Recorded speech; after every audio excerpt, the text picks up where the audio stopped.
So I'm Thorne, and I'm going to be taking you through definitely the most famous cryptocurrency circulating today, Bitcoin.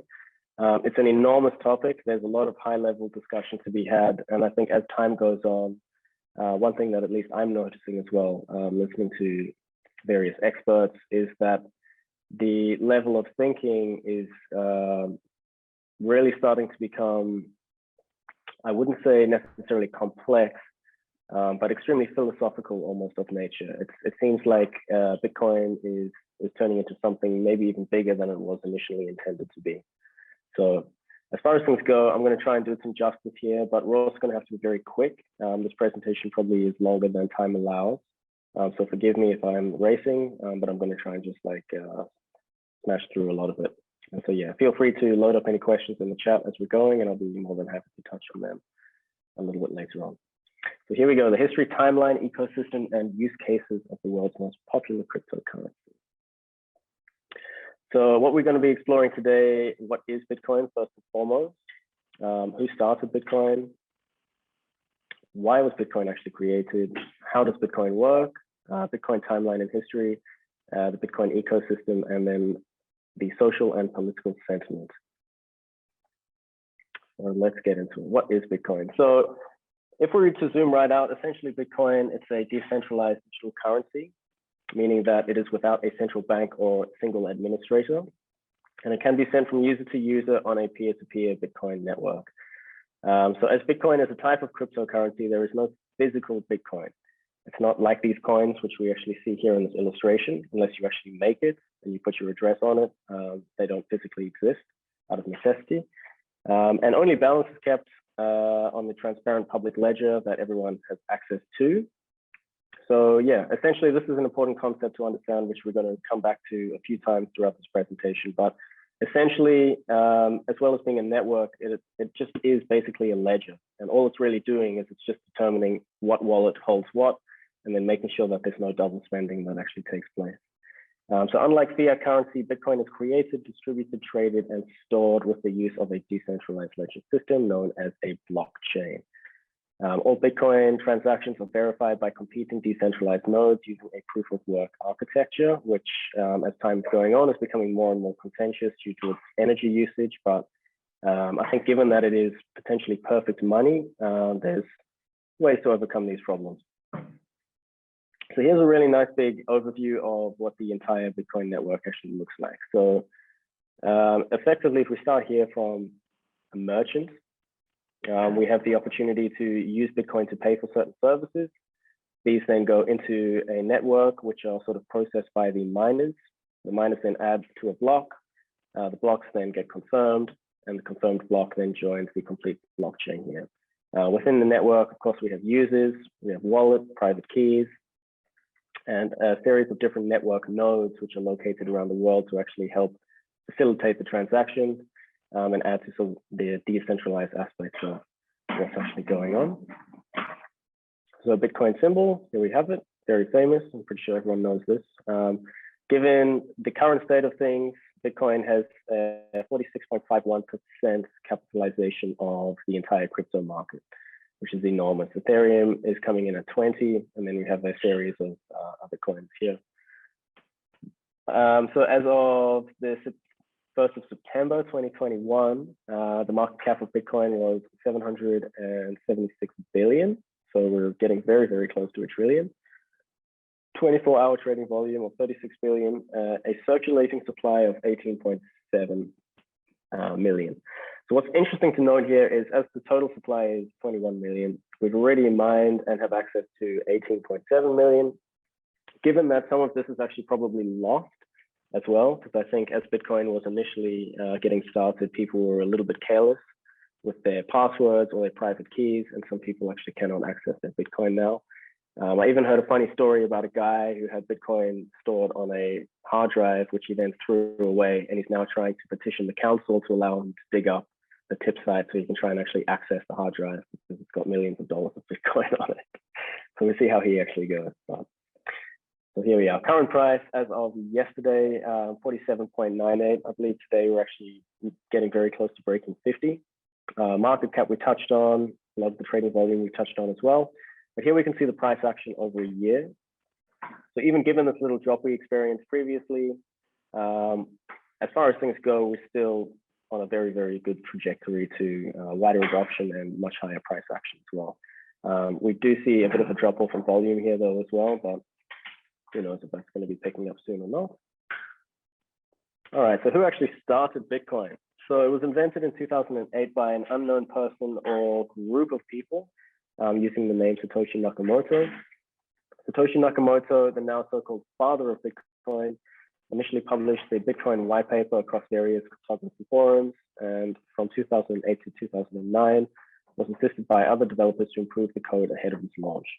So on the 3rd of January 2009, the Bitcoin network was created when Nakamoto mined the starting block of the chain, also known as the Genesis block. And in 2010, the first known commercial transaction using Bitcoin occurred when programmer Laszlo Haynes bought 2 Papa John's pizzas for 10,000 Bitcoin, which is quite insane. Just as abruptly as Satoshi appeared, he also disappeared. And on 23rd of April 2011, he sent a farewell email to fellow Bitcoin developer saying, "I've moved on to other things," he wrote, assuring that the future of Bitcoin was in good hands. And he has not been heard from since. And who knows if he actually will ever get back out again. So why was Bitcoin created? So there's quite a lot to unpackage here, but essentially what I've actually found in some of Satoshi's original posts on cryptography forums, some of the archived posts, he did actually explicitly state that one of the reasons for creating the digital cash system was to remove the third-party intermediaries that are traditionally required to conduct digital monetary transfers.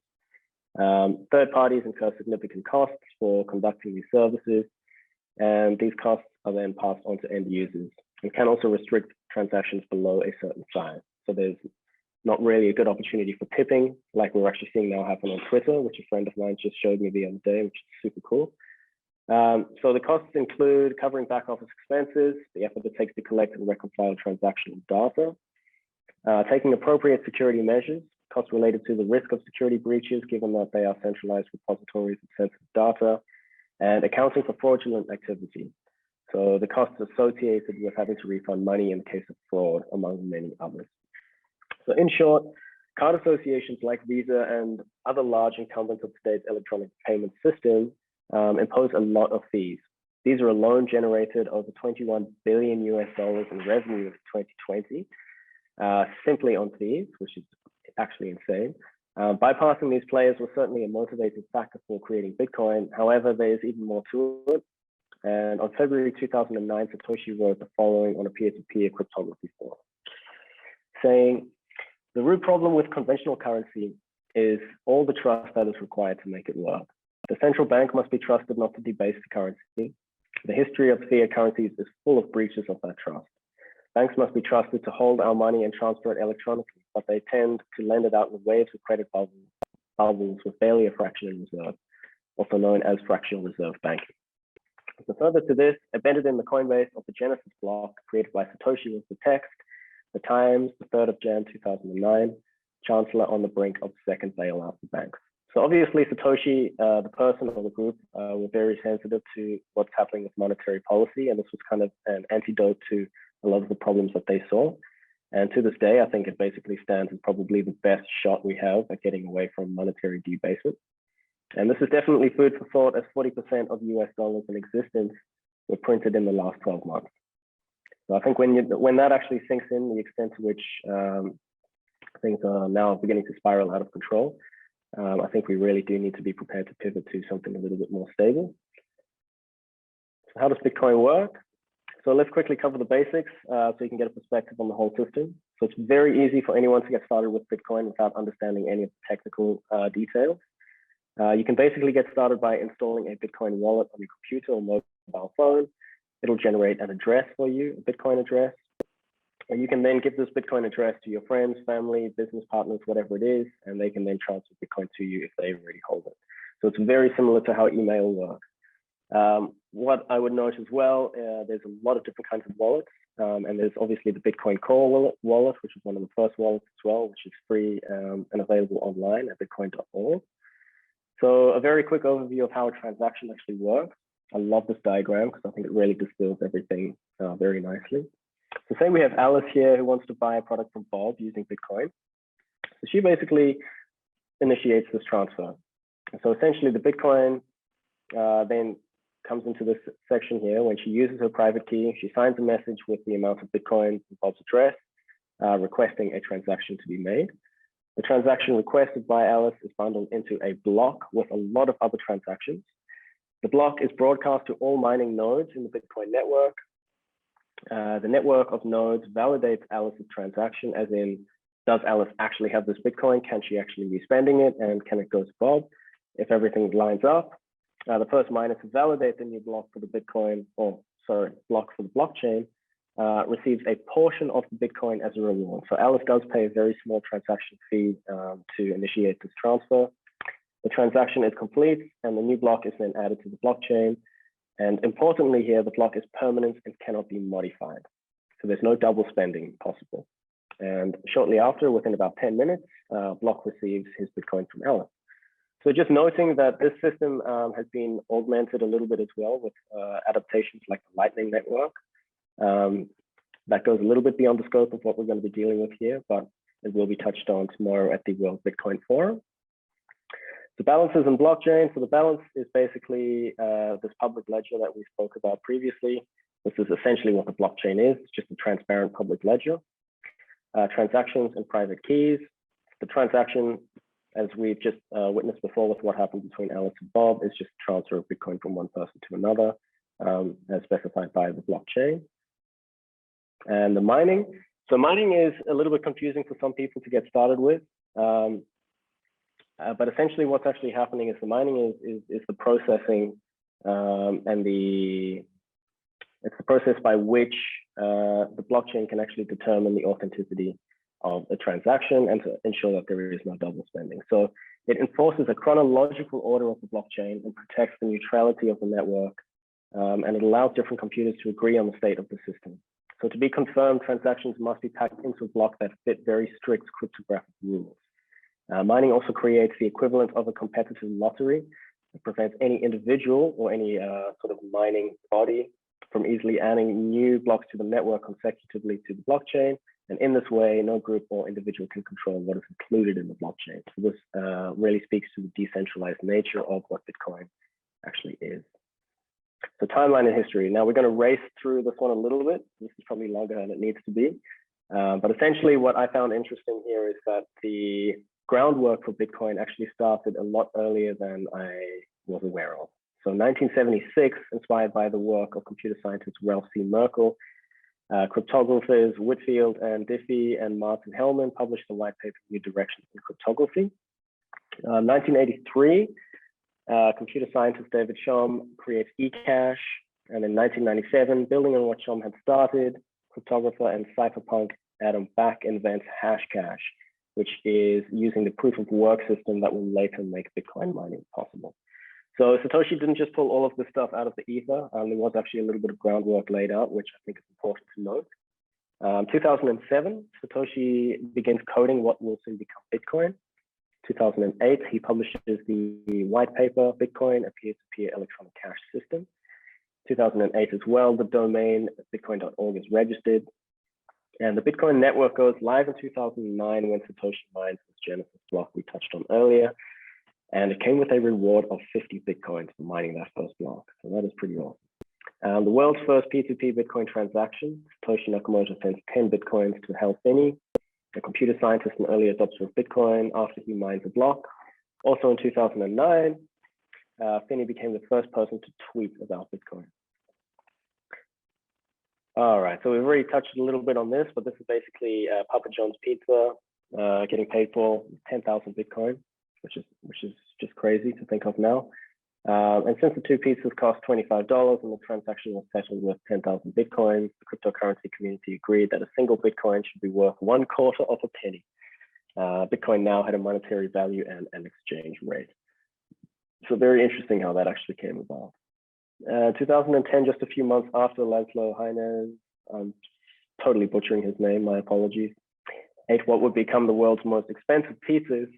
Bitcoin began trading on open exchanges, and non-computer wizards could now buy, sell it, and price it against the US dollar. Its opening asking price was 0.0008 or 8/10,000th of a dollar. In less than a month, its price skyrocketed to 8 cents per dollar. Okay, so Bitcoin today. So Bitcoin starts the year at $7,200 in 2020. So this was basically just in the wake of a bit of retracement, I guess, but roars back into five figures by midsummer.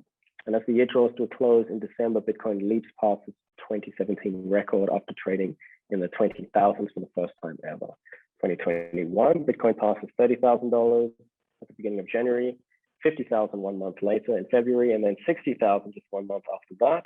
So as of April 22nd, Bitcoin is trading at a little over 52,000 per coin. This is now ever so slightly dated. We're kind of more sitting around the 49,000 points as of today.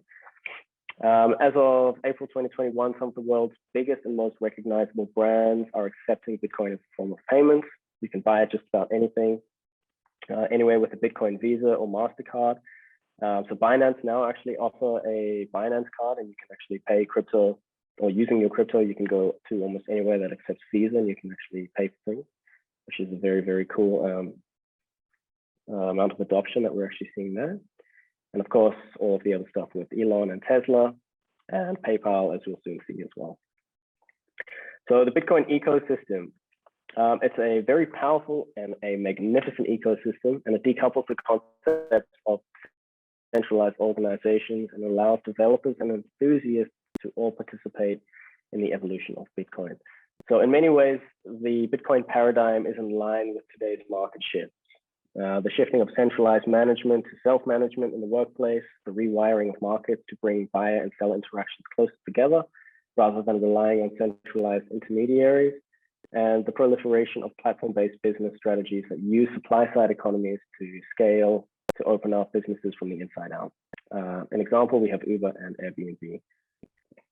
So here's a little overview of some of the brands. You may recognize some of these companies, or some of these logos rather.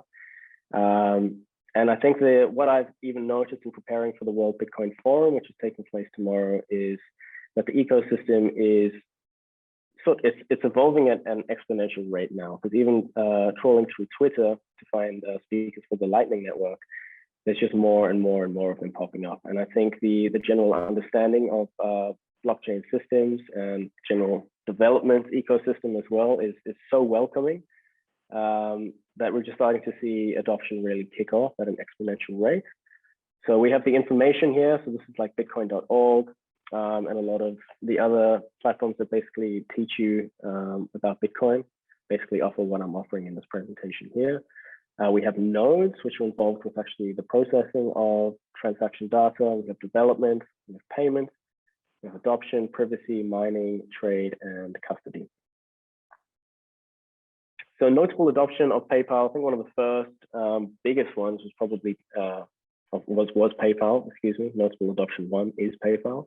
And the digital payments company made a big push into crypto last year, and the platform now allows users in the US to buy, sell, hold, and check out with cryptocurrencies, including Bitcoin, Ethereum, Bitcoin Cash, and Litecoin. So Venmo, the mobile wallet owned by PayPal, also lets customers buy and sell cryptocurrencies. This is really great. However, do note that PayPal do not let users transfer the crypto to other wallets. So if you've actually bought some bought some Bitcoin within PayPal, you can't send it to Binance or to some other exchanges. You're going to almost have to convert it back to fiat and then buy again from any of the other exchanges or other platforms offering Bitcoin. So the next adoption here is Tesla. Elon Musk, definitely a very big crypto shill at this point in time. Also focusing a lot on Doge, as I'm sure everyone's heard. But Tesla said it would start accepting payments in Bitcoin in exchange for its products subject to applicable laws and initially on a limited basis. The 1.5 billion worth of Bitcoin will give Tesla liquidity in the cryptocurrency once it starts accepting it for payments. So I believe it was actually Michael Saylor, who is the CEO of MicroStrategy, who was originally convincing Elon Musk to actually get involved with purchasing Bitcoin. And I think it's going to be a pretty good bet as far as things go. Next up, we have real estate. So this was actually pretty interesting. There have been some real estate transactions that have taken place privately that were actually using Bitcoin as the form of payment. So I think as this becomes more common, it could just be that we start to see much wider adoption in all sorts of industries, real estate being one of them. And yeah, it's just crazy. I mean, a $22 million house in Miami was purchased using cryptocurrency, making it the most expensive property to ever be paid for using the digital currency. And depending on what time that was, the seller would definitely be pretty happy with receiving that, or perhaps not so happy. Just really comes down to that whole strategy, I guess. And then, of course, for something we all have heard about, El Salvador has become the first country in the world to officially classify Bitcoin as legal currency. Its Congress approved President Nayib Bukele's proposal to embrace the cryptocurrency. President Bukele said the government had made history and that the move would make it easier for Salvadorians living abroad to send money home. And under the legislation, Bitcoin will become legal tender alongside the US dollar within 90 days of approval. So this means that Salvadorians will be able to pay their taxes with Bitcoin, and they'll basically be able to transact and use it in any way that they had previously used typical fiat. So social and political sentiment. So what's fascinating about the timing of Bitcoin's arrival is we are simultaneously undergoing a transformation in the way that we operate in the world. So the communication, the automation, the augmentation seem to be at the forefront of many commercial pursuits. And so to a wider public acceptance of digitalization. So while social media has definitely helped to expand the Bitcoin community, I believe it's also served as a quick, informative, and even comical entry point for young and emerging investors. So given our pervasive exposure to computers and mobile devices, an understanding of digital currencies and tokenization is not hard won. I've got friends who used to be like full-time Xbox gamers, and even the tokenomic and sort of tokenomic and payment systems that they had within these very early gaming ecosystems, very akin to the tokenization that we're looking at with Unit as well. So I'd even hasten to point out that the enormous success and gamification of cryptocurrencies like Bitcoin has brought with it a deeper understanding of economics and the financial instruments previously unknown to the average investor. This, and of course, all of the memes as well. So the adjustment of a new Bitcoin user time preference is also a very interesting shift, and something I've seen across almost every Bitcoin maxi. They're talking about this time preference. And so this really just speaks to the nature of holding and saving rather than being incentivized to actually spend because of prevalent monetary debasement. So the inflationary aspect of fiat, as mentioned, really incentivizes people to spend and mitigate the loss of their purchasing power. Bitcoin really flips this around as there's a fixed supply and it's a deflationary asset. And so this shift in mentality is subtle but powerful for actually building market stability, trust, and adoption. And I would say nearly all the fear, uncertainty, and doubt surrounding Bitcoin hinges on its volatility, which can be difficult for some investors and desirable for others. It really just depends what kind of investor or trader you are. But honestly, it's hard to see exactly what the future holds for Bitcoin, but I agree with many in that it is probably the greatest form of money that has ever existed. I might even say it is perfect money. All that we have to do now is support its adoption. And so here we can see a little meme taken from a screenshot of Interstellar. I had a good laugh with this one. And so yeah, tomorrow we're actually hosting the World Bitcoin Forum. Essentially, it's going to be an online event that basically allows people or visionaries, developers in the ecosystem to come and actually share their insights, share what they're working on.